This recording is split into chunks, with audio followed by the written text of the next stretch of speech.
Qawi does his road work, 3.8 miles. It's not fun for the 29-year-old fighter, more like a necessary evil.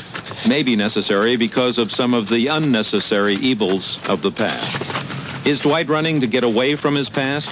Maybe that's too easy, too simple. But 5 years ago, he was an inmate at the Rahway State Prison in New Jersey, serving 5.5 years for armed robbery. He returned to Rahway recently, visited the prison gym where he sharpened his boxing skills. It stirred some memories. At first, when you come in, right, you have to even get adapted, all over. You don't know how many times you've been back here. You still got to get adapted all over again because it's unreal, it's unnatural. And when you come in, that cell closes, and you can't get up and just walk out when you want to. And then there's going to be moments when the thought's going to hit you. They tell you keep your mind off the street, but the thought's going to come back.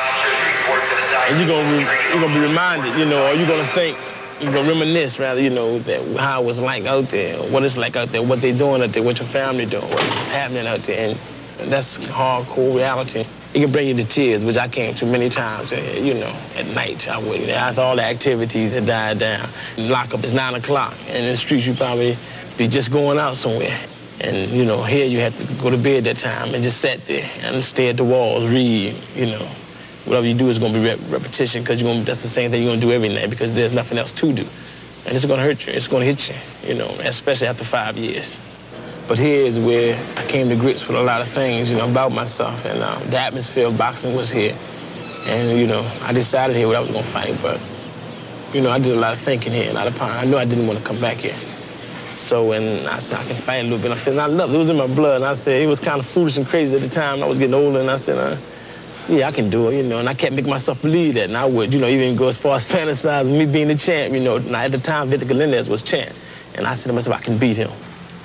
Things are different now. When Dwight left Rahway after his visit, there was a limousine waiting to take him back to his training camp in Cherry Hill, New Jersey. There, in contrast to the stark prison gym, he works out in a lush setting. It's symbolic of the way his life has changed. A couple of years ago, he was a $5 an hour laborer. Now he's in the $500,000 a fight class. It's just like education. The more education you got, all that means is you have more responsibility. You learn that much that you have to take care of that much more, what need to be tended to that much more. So the same with accumulating a lot of things. If you're a real person, a real human being, you learn that responsibilities come along with that.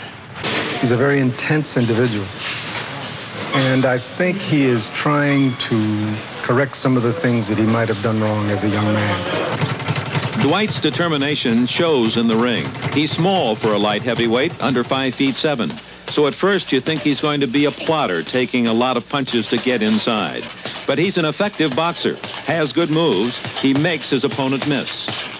My motto, number one, with fighting is to hit very hard and be hard to hit. And, and I try to live up to that, and I get the punches in, and I got the way. And that's the whole thing about boxing, Make them miss and make them pay. I don't dance around like Ali, and I don't try a whole lot of dumb trick stuff like a lot of other fighters do. My style is an aim, and it has a purpose. And they call me the buzzsaw because I be getting in there and be doing what I got to do and staying right there. But I don't be laying on the guy, don't be smothering, don't be wrestling him. It's just, it's a technique, it's an art, and I go to work. I go to work.